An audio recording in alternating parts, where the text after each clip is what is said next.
ఆకునూరి మురళి రాజీనామా. విద్యా commissioner chairman person అయిన రిటైర్ ఐఏఎస్ ఆఫీసరు తన పర్సనల్గా రిజైన్ చేసిండా లేదా మన సీఎం గారు రేవంత్ రెడ్డి వాళ్ళిద్దరి మధ్యన విభేదాల వల్ల చేసిండా.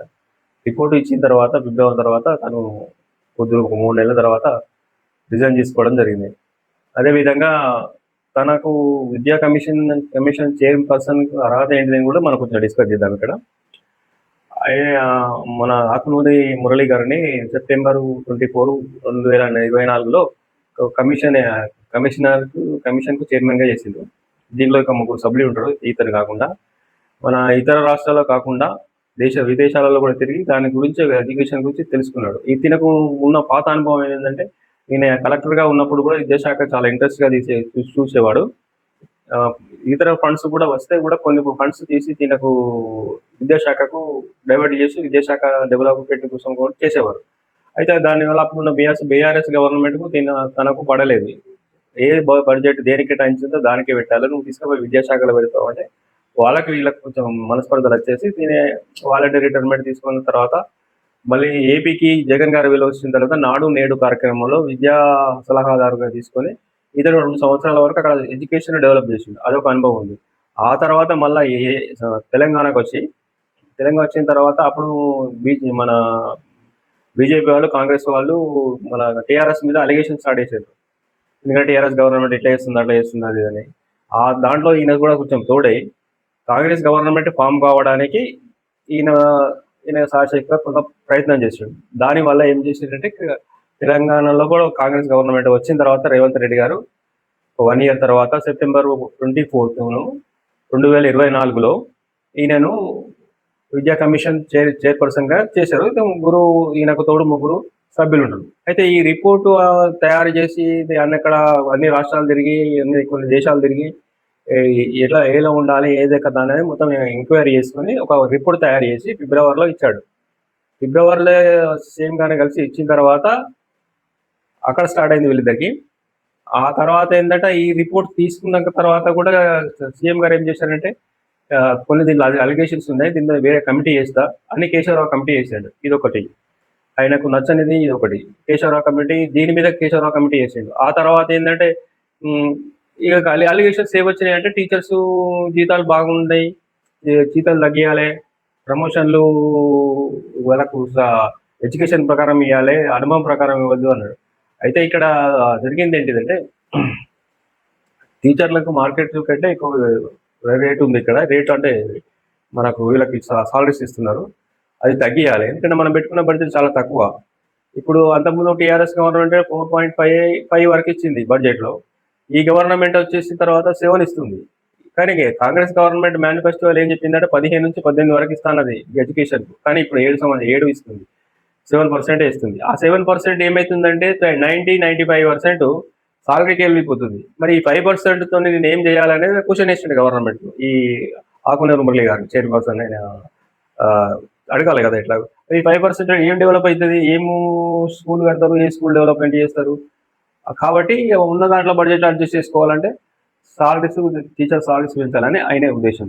అదే ప్రమోషన్స్ గురించి అంటే ఆయనకున్న అనుభవంలో కొంత చెప్పాడు, కానీ మరి అది కూడా పెద్ద అలిగేషన్ అయిపోయింది. ఎడ్యుకేషన్ ఉన్న వాళ్ళకి ఇవాళ సీనియర్లకు ఇవ్వద్దు అనేది పెద్ద అలిగేషన్.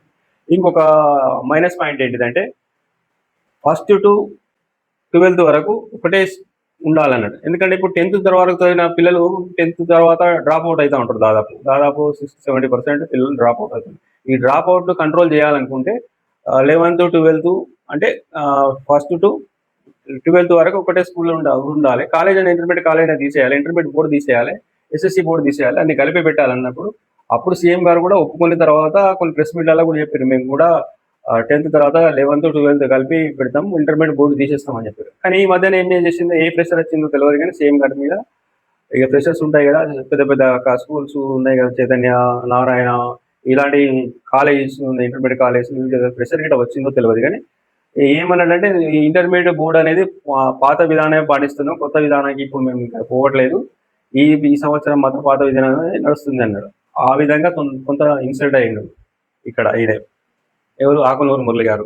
ఆ తర్వాత ఇప్పుడు బస్సులు ఎందుకు పెట్టమన్నాడంటే చిన్న చిన్న స్కూల్స్ ఉంటాయి, అలా ఒక్కటి విద్యార్థి ఉంటాడు, కొన్ని స్కూళ్ళలో ఇద్దరు విద్యార్థులు ఉంటారు, కొన్ని స్కూళ్ళలో 5 విద్యార్థులు ఉంటారు. వీళ్ళందరినీ స్కూల్స్ బంద్ చేస్తే వీళ్ళందరూ చదువుకోవడానికి ఇబ్బంది అవుతుంది కదా. ఒక బస్సు పెడితే ఈ ఒకరున్న విద్యార్థి, ఇద్దరున్న విద్యార్థి, నలుగురున్న విద్యార్థులు తీసుకెళ్ళి ఒక మండల స్థాయిలో మన మోడల్ స్కూల్ ఉంటుంది కదా, మోడల్ స్కూల్నే దాన్ని మోడల్ స్కూల్ని డెవలప్ చేసి కొంచెం ఆ మోడల్ స్కూల్ అనే మండలానికి ఒక మోడల్ స్కూల్ పెడదాం. ఈ మధ్యాహ్నం మనం అక్కడ వీళ్ళని తీసుకొస్తాం కాబట్టి వాళ్ళకి భోజన సౌకర్యాలు ప్లస్ వాళ్ళకు ఉండే సవలతులు, బాత్రూమ్ కానీ అది కానీ, కంపౌండ్ వాల్ కానీ, ఆట స్థలాలు కానీ, లైబ్రరీ కానీ ఇవన్నీ పెట్టాలి. దానికి కూడా కొంత బడ్జెట్ పెంచాలి. మీరు 18% పెంచాలి. అంటే లాస్ట్ కనీసం 15% అయినా మీరు బడ్జెట్ పెడితేనే ఇవన్నీ అవుతాయి, లేకపోతే కాదన్నది. అదొకటి. ఇక మార్కులు 35 మినిమం 35 ఉంటుంది కదా, ఆ 35 45 చేయాలంటే అంటే దాదాపు బయట కూడా 50%, వేరే దేశాలలో 50% మినిమం ఉంది మార్క్స్. మన దగ్గరనే 35 మార్క్స్కి పాస్ ఉంది. దాన్ని 45 చేయాలన్నారు. అదొకటి పక్కకు పెట్టిండ్రు. ఇక ఇలా ఇలా కొన్ని అలిగేషన్స్ అన్ని చేస్తూ చేస్తూ ఉండడం, దాని కూడా మనసు పడదక్కింది. తను డైరెక్ట్ సీఎం గారికి రిజైన్ ఇవ్వకలేక సిఎస్ గారికి పంపించాడు. మరి దాని గురించి ఇక ముఖ్యమంత్రి గారు రేవంత్ రెడ్డి గారు ఇంతవరకు ఇలాంటి ప్రెస్ మీట్ కానీ ఏది కానీ పెట్టి అడగలేదు, చెప్పలేదు. నేను కూడా ఎందుకు రిజైన్ చేస్తున్నారు అని అడగలేదు. ఇంకొక మాట ఏం చెప్పాడంటే, ఇది ఉన్న గురుకులాలు కూడా పెద్దగా పనిచేయట్లేదు, గురుకులం కూడా పనిచేసేసి ఇదే పద్ధతిని పాటించాలి అని అనడం వల్ల దాని కూడా ఒక ఎలిగేషన్ వచ్చేసింది. ఇక ఒకటే స్కూల్లో 200 కోట్లు పెట్టి ఒక స్కూల్ కట్టించి అందరిని ఒక కాడ చదివించడం కంటే మండలానికి ఒకటి పెట్టుకుంటూ పోవచ్చు కదా, అంత ఖర్చు కాదు కదా. ఆల్రెడీ మోడల్ స్కూల్స్ కదా మండలానికి ఒకటి ఉన్నాయి కదా, దీన్ని మనం డెవలప్ చేసుకుంటూ పోతున్నాం అంటే గవర్నమెంట్ దాని గురించి ఎలాంటి చెప్పకుండా ఆయన కేశవరావు కమిటీ చేసింది. ఇది కూడా పాపం తను ఫీల్ అయిపోయాడు. ఇలా ఇది కేశవరావు కమిటీ ఏంది మళ్ళీ ఇది అంటే తన గవర్నమెంట్ కూడా ఎట్లా ఆలోచించిందంటే, నా ఉద్దేశం ప్రకారం ఇది అలిగేషన్స్ బాగా అవుతుంది, టీచర్స్ నుంచి అలిగేషన్ బాగా అవుతుంది, ఆయన బడ్జెట్ కూడా మన డబ్బులు అడుగుతున్నాడు, మరి మనకు అవుతుందా అనుకుని ఆలోచించింది కావచ్చు. కేశవరావు కమిటీ చేసింది. ఈ కేశవరావు కమిటీ రిపోర్ట్ ఇచ్చిన తర్వాత వీళ్ళ రిపోర్టు చూద్దామని ఆలోచన తీసి పక్క పెట్టింది. వీళ్ళు రిపోర్ట్ ఇచ్చారు. మా రిపోర్ట్ ప్రకారం 350 పేజీల రిపోర్ట్ అది ఫిబ్రవరిలో ఇచ్చారు. 434 విషయాలు చెప్పారు. అందులో రికమెండ్ చేశారు, 434 రికమెండ్ చేశారు. ఇక అందులోని టీచర్స్ సాలరీస్ గురించి కానీ, ఇవి ఇంటర్మీడియట్ 11th 12th గురించి కానీ మొత్తం బస్సు కానీ మొత్తం అందులో చెప్పడం జరిగింది. Thank you.